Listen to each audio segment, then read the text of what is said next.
Greetings, Patrick here, and welcome to Dollar Theater.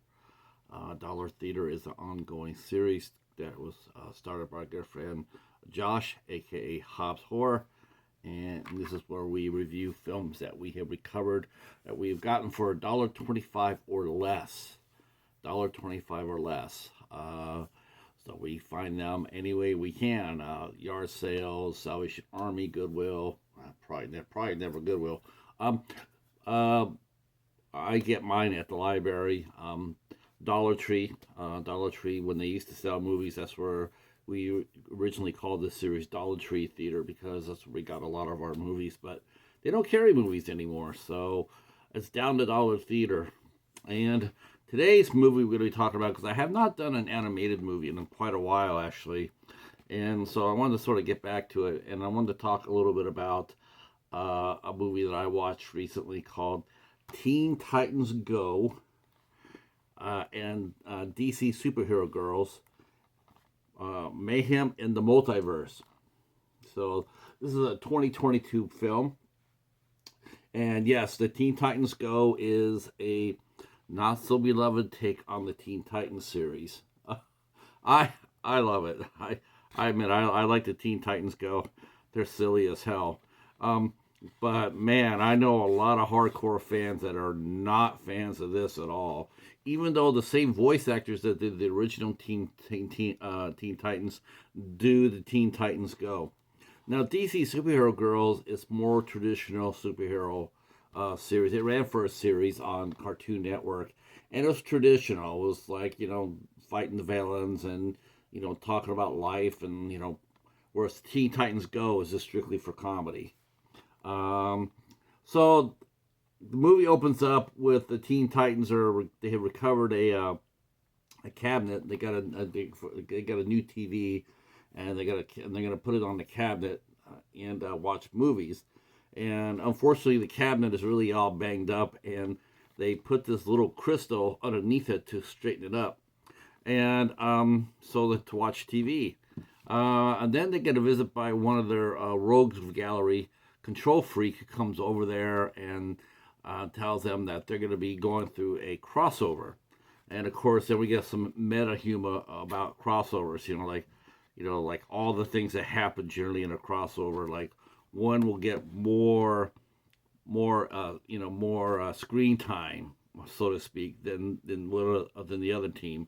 Um, they're just there just to help move the story along, and they don't want to get caught in that. They've been in a few crossovers, and they're like, well, we don't want to do another one, but they have to. So, and then they turn around and they watch the DC superhero girls come in, and they are tussling against the supervillain girls, and so in doing so they let loose, or they find out that Sithonia, the Kryptonian goddess of darkness, plague, and suffering, has been locked into this amulet, has been shot into space.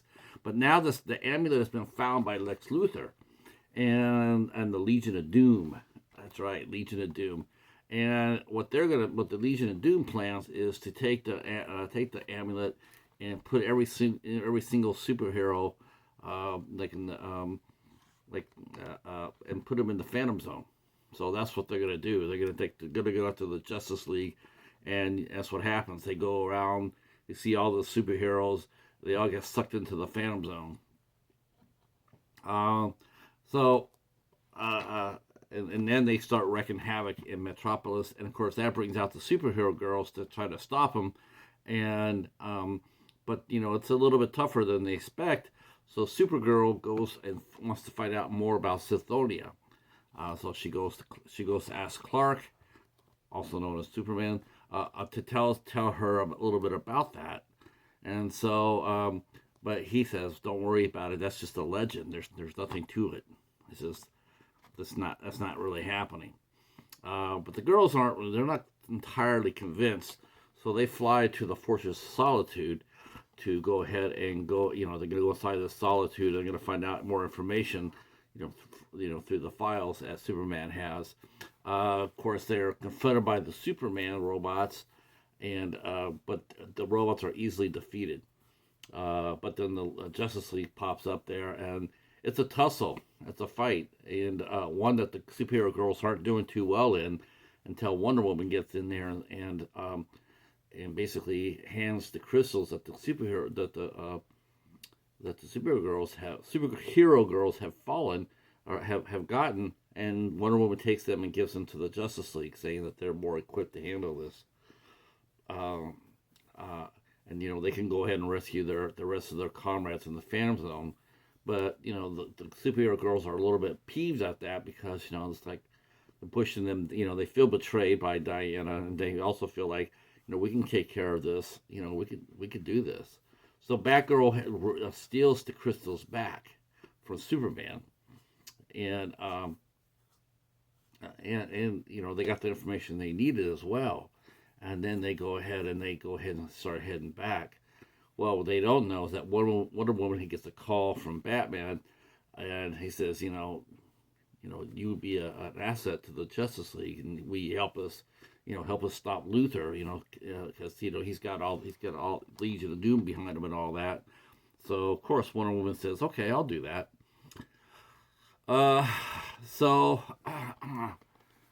The girls, the superhero girls, now remember, all this was just happening. We get little glimpses of the Teen Titans, and they're just watching this on TV. They're not really part of anything. they're just there to, like, we're here to help sell. We're here to basically it's them being their name on this DVD box, to sell it. It's one of those. We see that in indie filmmaking all the time. They'll get a star, have them do a couple of scenes and put their name on the cover. And that's really basically what's happening here at this point in time in this movie, is that they're here, but they're not really doing anything to partake in the action. This is really a DC superhero girls adventure. So the girls go back to talk to Jor-El, who find out that Jor-El had actually given a message to Clark about the amulet, and how Sithonia plans to free herself by feeding on the souls of the wicked to power herself out. She needs the more evil is around her, the stronger she gets, and then eventually she'll be able to break through the amulet, and she'll take over a body. And of course, her being Kryptonian, she'll want in a Kryptonian body. But there's only two Kryptonians left. There's Superman and there's Supergirl. So, doesn't have very much choice here. Meanwhile, the girls, they notice that Sithonia seems to be controlling Lex Luthor. Lex Luthor is doing whatever she wants, not the other way around. Initially, when she was really weak, Lex Luthor did have her at his whim. But the more she was around the Legion of Doom, the more she was able to feed off their evil. And Lex is not knowing this, he himself has given her the power to break out, and she starts taking over everybody in the Legion. And of course, she gets stronger and stronger, and then the league falls into a trap, and from her, and ends up capturing Superman and putting him in a kryptonite box. But because she doesn't want Superman, she wants Supergirl. Meanwhile, Harley Quinn, yes, Harley's in this as well, who has started out as a bad girl, has now come over and started because she had befriended Batgirl on the TV series and other movies. She comes over and switches sides and comes over and helps the superhero girls. She's still more of an anti-hero here, but she does come by, and she's going to come over and help the girls out. And so she reunites with Batgirl and to help Wonder Woman escape the trap. Of course, then they don't know what to do, but because Wonder Woman came, she had made the team, but then she seemed to have betrayed it, and of course that causes the superhero girls to go their separate ways, which is not a good time for that to happen. Wonder Woman decides to fly to Themyscira and talk to her mother. How do I fix this? Luther, on the other hand, back in the Legion of Doom, announces to the world that him and the Legion of Doom are going to take over the world. Bumblebee, one of the DC superhero girls, well, she hears that and she sends a emergency call to her friends and say, hey, if it's not going to be if it's not us, then who's going to be left to stop Legion of Doom? So the girls go ahead and they reconcile, and they get fired up, and then and they start heading to battle Lex. Except for Harley. Harley says, well, I like hanging out with you guys, but I'm not really into saving the world type of deal. So she goes ahead and goes her own way. Of course, you already know that, like, you see that and you go like, yeah, I don't think Harley's just going to leave her friend Batgirl hanging around in peril, especially to the Legion of Doom. Harley's going to come back. So the superhero girls, they go to Themyscira, and they make up with Wonder Woman, and she apologizes, and then they go back to Metropolis and to take on the Legion. Now, Synthonia has already pretty much taken over the Legion, and she actually traps Supergirl and puts her in the same kryptonite box as Clark. So they're both in this box, and they're both not doing too well. That's what Synthonia is going to use for her new host. So the other girls have to get to the Phantom Zone with the help of Zatanna's dark magic, which is new to me. I didn't know that Zatanna had that side of her. I have not read the character in a while, so when they introduced that, like I know Raven did. Raven has that. She has to battle all the time to keep Trigon under her control. But I did not know that Zatanna had dark magic. She's a powerful sorceress, and what's really cool about Zatanna is the fact that her spells, she always has to say them backwards for the magic to work. She can't say hocus pocus, it's pocus hocus. It's always backwards. It's really interesting. The characters, and the character has one of the coolest costumes in DC in the DC comics. Meanwhile, so they used her dark magic to try to get to the Phantom Zone. And what happens is that she loses her confidence, and by doing that, it causes them to come out of this interdimensional tunnel that they're into, and they end up landing in the Teen Titans dimension. This is a multiverse, so now they're inside the multiverse with the Teen Titans. Teen Titans Go. So the Titans rally up and they help out Bumblebee to fix her computer. And then Raven has a heart-to-heart with Zatanna, and tells her that, hey, she knows what she's going through. And Zatanna's at first a little bit skeptic, but until Raven shows her, and then she's like, well, I think I had myself. I'm bad, but I'm struggling, but I'm not struggling like that. But she gets her confidence back, and so they jump in there and they go to the Phantom Zone and they rescue the heroes. And then Synthonia, by this time she breaks the crystal. She goes ahead and breaks the crystal. Now she's out. She's fully out, and now she possesses Supergirl's body. So the girls and the Invincibros and the League subdue the Legion. While that's happening, Supergirl pretends, she knows that she's possessed, and she's fighting Synthonia, but she pretends to surrender to her. She says, hey, you got this. And of course, the superhero girls, including Zatanna, and she has powerful magic, and she's able to expel Synthonia inside of a crystal, and then banish her to out of their universe. So now Synthonia is in a crystal, and now she's going in between universes.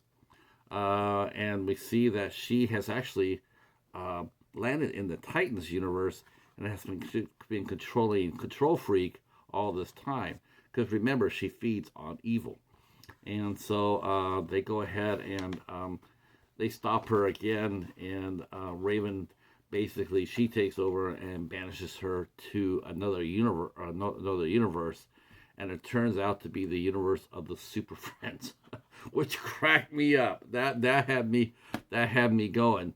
The super friends, they get the crystal. They're going like, well, we really don't want this. We're going to send it back to these guys. I mean, but then they watch the Teen Titans, and they're going like, yeah, maybe it's probably not the best idea to give these guys anything. And so Super Friends have Synthonia in the crystal, and that's how the movie ends. Um, I really, really wanted to like this. I really, really did. I mean, I liked it fine enough. I thought it was, but man, it was sloppy, and I don't know. It was disjointed because you have Teen Titans Go with their goofiness, with the superhero girls who are playing it sort of straight, like typical comic book superhero stuff, and it just didn't mesh. It didn't mesh, as long as each side had their doing their own thing. Like the Teen Titans are sitting there watching, they're watching the TV, they're seeing what's happening with the superhero girls. That was fine. And the superhero girls doing their own thing, that was fine. But when they try to cross them up, it's sort of like, I guess, sort of like Deadpool coming into the Marvel Universe. It's like, by himself, he's fine. But when you put him in the universe, it's jarring. It's like scratching your fingernails on a chalkboard. It's annoying. It's not very funny. It's just like, you don't really want to watch them. You really want to watch the superhero girls because they had the better story. So I like this fine, but I've seen a lot better from DC. This was not one of their strongest efforts. And sadly, I found out that the superhero girls who had their series, and this is another thing that just kills me about the Cartoon Network and the DC cartoons is they cancel their series so fast. Superhero Girls, this was the end of their series. This was the finale of their series, and that's a real shame because it was a really good series, and it was entertaining. It wasn't quite as good as the original Teen Titans. It wasn't nearly as heavy, but it had a lot. It was good. There's some humor in it. Watching Batman, it was hilarious. They had Batman. They embracing his total mysterious mode. That was probably the funniest part for me was watching the Batman. I thought that was great. I thought that made me laugh. Of course, the voice actors are outstanding. That's what really helps salvage this movie. You had all the usual suspects there. Greg Sipes, Will Friedle, Greg Griffin, Phil Lamar, Static Shock. Always love him. Scott Melville as Robin. I'm looking at Carrie Payton. Happy birthday, Carrie. Carrie Payton as Cyborg. And the Teen Titans Go. That's probably the series was the relationship between Cyborg and Beast Boy. They were the two funniest by far. And of course, you had some Nicole Sullivan, who we love and adore. She's Drew Saturday on the Secret Saturdays. Love her to death. I think she's got a tremendous voice. And of course, Tara Strong. She's voices Harley Quinn and Raven and Batgirl. They do a lot of these actors do multi characters, so that helps. Of course, we can't, the Batman. Even though I laughed at that because it was funny, but it's sort of tinge of sadness a little bit because you're thinking about, where's Kevin Conroy? It's like, is he going to be, he's no longer here with us, but you're thinking about, boy, I sure would have liked to seen him do this. Or Dietrich Bader, who also does Batman as well and does a great job. But I would recommend this, but not jumping up and down about it. I'm saying if you got this for a quarter like we did, yeah. Would I go out there and pay full price for this? No, I wouldn't do that. So unevenness, but still entertaining. So that is our review of Superhero Girls. Um, you know, of course, you know, one thing I mentioned too. I always have to mention this when I do these DC reviews is I'm gonna make sure I don't talk myself to death, which I just think I did. You know what? I'm gonna go ahead and wrap it up here. I was gonna say Miss Andrea Romano, who does the voice casting. The cast was fine here. Actually, the cast was really good. Uh, but the direction, you know, like I said, it could have been more tightened. It definitely misses her hand in this film. But that's it for Teen Titans and Superhero Girls: Mayhem in the Multiverse. If you like animation, you like superhero movies, the DC animated movies, drop a comment down below. Let me know what you think about this if you saw it. Um, if you're new to the channel, hit the sub button, hit the bell, hit the notification bell, let you know whenever we do one of these, which we do every Monday. And we will talk at you guys soon.